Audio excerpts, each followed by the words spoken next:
இயக்குனர் சக்தி சிதம்பரத்தின் இயக்கத்தில் வெளிவந்திருக்கும் ஜாலி ஓ ஜிம்கானா ஒரு காமெடி கிரைம் த்ரில்லர் திரைப்படம். ஒய் ஜி மகேந்திரன் ஹோட்டல் அதிபர். அரசியல்வாதி அடைக்கல ராஜ் மிகப்பெரிய கேட்டரிங் ஆர்டர் கொடுக்கிறார். ஆனால் பணம் கொடுக்காமல் ஏமாற்றுகிறார். வழக்கறிஞர் பூங்குன்றனாக நடிக்கும் பிரபு தேவா ஏழை எளியோர் மற்றும் பொது நல வழக்குகளை தொடரும் பிரபல வழக்கறிஞர். மருத்துவ காப்பீடு ஊழல் செய்ததாக அரசியல்வாதி அடைக்கலராஜ் மீது வழக்கு தொடர்கிறார். ஒய் ஜி மகேந்திரனின் மகள் அபிராமி, 3 பேத்திகள் மடோனா செபாஸ்டியன் மற்றும் 2 பணம் கொடுக்காமல் ஏமாற்றும் அரசியல்வாதி மீது வழக்கு தொடரலாம் என வழக்கறிஞர் பிரபு தேவாவை அவர் தங்கியிருக்கும் ஹோட்டலில் சந்திக்க செல்கின்றனர்.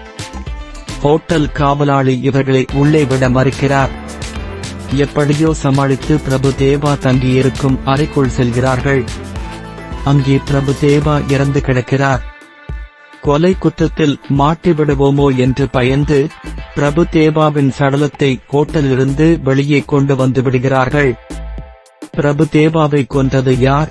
இந்த 4 பெண்கள் எப்படி கொலை குற்றத்திலிருந்து தப்பிக்கிறார்கள்? அரசியல்வாதி அடைக்கலராஜ் கைது செய்யப்பட்டான என்பதே கதை. இயக்குனர் சக்தி சிதம்பரம் பல காமெடி வெற்றி படங்களை கொடுத்தவர். ஆனால் இந்த படத்தில் காமெடி சுத்தமாக எடுபடவில்லை. யோகி பாபு பாதிரியாராக குறைவான கட்சிகளில்தான் வருகிறார். அவருடைய காமெடி ஒர்க் அவுட் ஆகவில்லை. ஜான் விஜய், ரோபோ சங்கர், சாய் தீனா, சக்தி சிதம்பரம் ஆகியோர் பங்களிப்பும் பெரிதாக இல்லை. பிரபு தேவா படம் முழுவதும் சடலமாகவே இருக்கிறார். மற்றவர்களின் சில பிளாஷ்பேக் காட்சிகளில் உயிருடன் வருகிறார். ஒரு நீதிமன்ற காட்சி, 2 பாடல் காட்சிகளில் மட்டும்தான் பிரபு தேவா உயிரோடு தோன்றுகிறார். மடோனா செபாஸ்டியன், அபிராமி சிறப்பாக நடித்திருக்கிறார்கள்.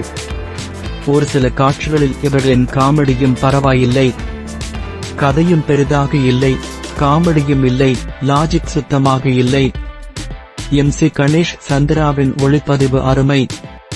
அஸ்வினின் பாடல்கள் மற்றும் பின்னணி இசை சுமார்.